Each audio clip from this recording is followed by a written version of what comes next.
Why is this latest handshake such a big deal in Kenyan politics? Don't you think people are reading too much into it?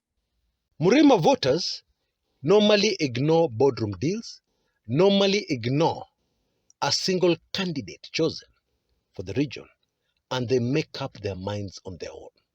And more often than not, it is another candidate other than the unified candidate. They make their own decisions. And that is why Murema producing a single candidate, in my opinion, is not that important. And this is why the main reason why the Gachagua Uhuru handshake is such a nightmare to Ruto is something else. And it is Uhuru's inside information, inside knowledge. How is this latest development going to impact the efforts of the opposition to field a single presidential candidate? Will it make it more difficult? Opposition unity. This thing that is causing so many Kenyan sleepless nights. That the way things are going, it is unlikely that the opposition will have a unified candidate to face Ruto in 2027. People are losing sleep over this. There is no need to lose sleep. It is irrelevant whether the opposition unite and present one candidate or not. It is still one term, for sure. And very interesting, the reason why that is so also applies to Murema, and especially those who believe that Murema unity is not that important. Okay? And actually, surprise, surprise, I too believe, and I'm going to explain why, that Murema unity is a non-issue. It is not important. I know you're very shocked. To Liza Boli, I will explain very carefully so that we're all very clear. But let us start with this national opposition fielding one candidate, one presidential candidate. Manenos. And the reason is Kenyan politics has changed a lot. In fact, Kenyan politics has changed so much that there are very many people in the next general elections who are going to be caught flat-footed. What just happened? Okay? That is how much it has changed. Are you aware that before, opposition fielding one candidate was so very terribly important because voters were waiting for instructions to follow on who to vote for? Well, breaking news, that has changed. Whether we like it or not, whether I like it or not, whether you like it or not, it has changed forever. Believe it or not, never again are Kenyan voters going to agree to be grouped together like goats in a holding pen somewhere. Never again will Kenyans agree to do that when it comes to how they vote. You know, I'm on the ground. I listen to the ground. And I was very shocked the other day when in a very remote area of Kenya, very remote, people were saying, hii maneno ya six-piece imeisha. You know, six-piece means that they vote for ODM, ODM, ODM, ODM, even without looking at the individual candidate. Somebody who has got limited education, very limited, was talking like this. What do you think that means?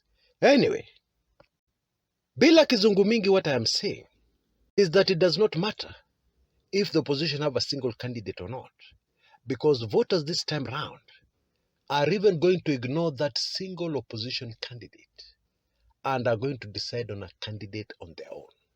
Okay, I'm sure most of you don't believe me on that one. And so let me put it in another way. In case the opposition do not agree and several of them vie for the presidency, it will still not matter, because Kenyans are going to behave like the Agikuyu voters. They are going to decide on who the single candidate is, and all the votes will go to that candidate.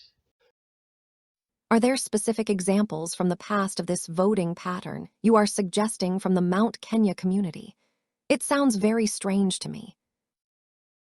To be clear, Whether you like members of the House of Mumbi or not, they have been doing this for ages, for decades. And the reason why the rest of Kenya does not do the same is historical.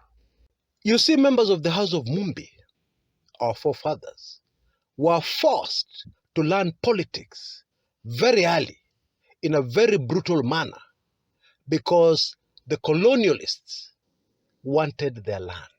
They grabbed the land of the Gikuyu. Mashamba ya Wakikuyu ndio walikuwa na mezea mate. That is a historical fact. And so the Gikuyu were forced against their will to start reading politics very early. What were the rest of us doing? Like the Akamba? We were basking in the sun, enjoying ourselves. In Mombasani, they were basking at the beach and dreaming of their next meal, maybe pilau or biryani. All this while our Kikuyu brethren were very busy doing serious calculations of political survival, serious calculations of how to get back the ancestral land. Okay, I'm sure you get it. And this is why, if you look at the voting patterns in the past, I'll give you two very compelling examples. Boardroom decisions at a single candidate, at a unity of the community, does not affect the way the Agikuyu vote.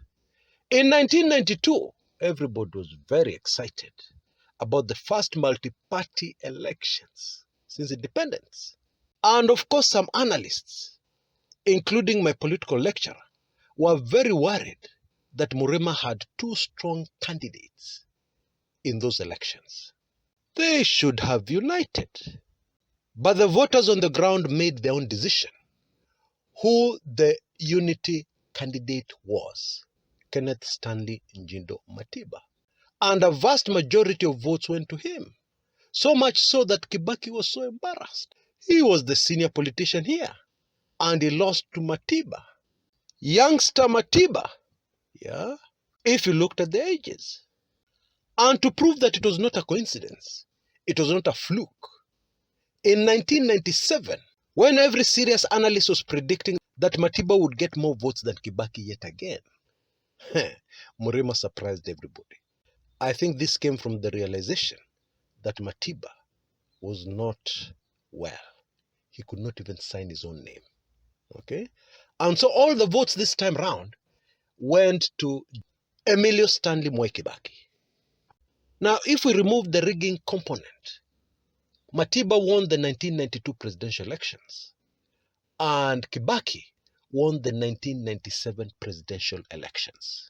And for those who want to argue that had Kibaki put his votes together with Matiba's in 1992, their single choice for president would have won, allow me to disagree. Moi would just have found another way to rig himself back in. Okay? My point is, there is irrefutable proof that boardroom deals do not affect Murema voters. No way. You have said that this new handshake team from Mount Kenya is the incumbent's worst nightmare. Why exactly is this the case, in your opinion? Actually, just one name, Uhuru Muigai Kenyatta. He has too much information. And now, he can be able to action this information. He can be able to use and share this knowledge with Rigathi Gachagua and the rest of the opposition. That is a major game changer.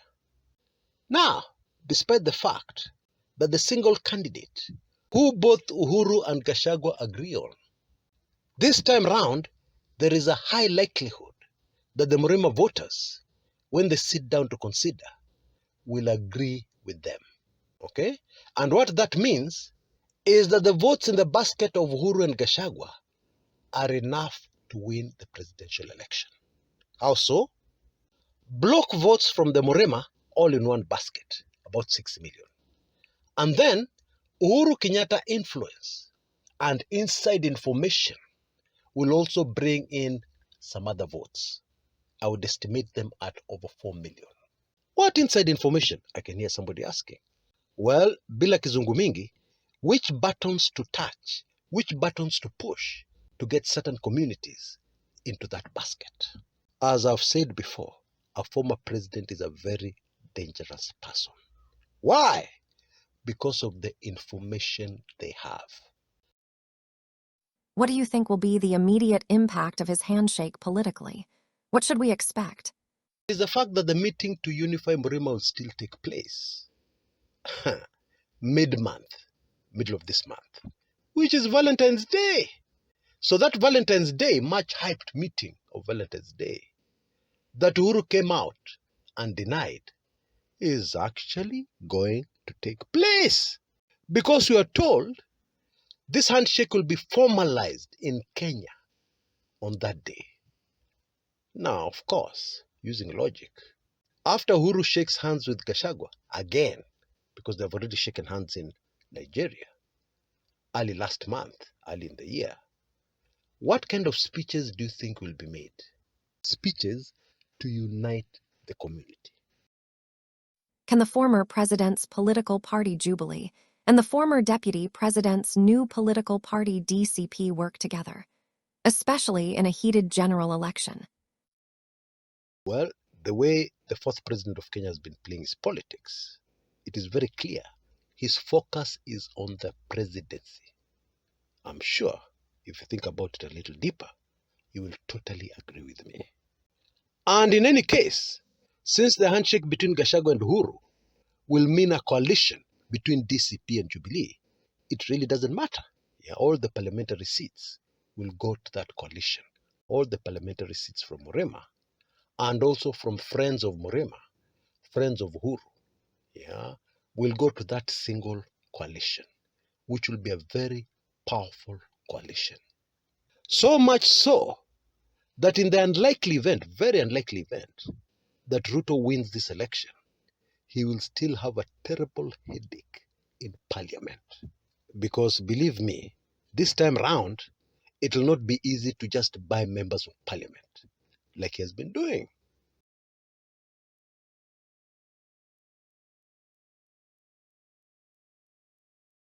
By the way, have you taken in my very latest special report? No? Well, the information in this special report is mind-boggling. I understand people don't want to hear anything about Ruto.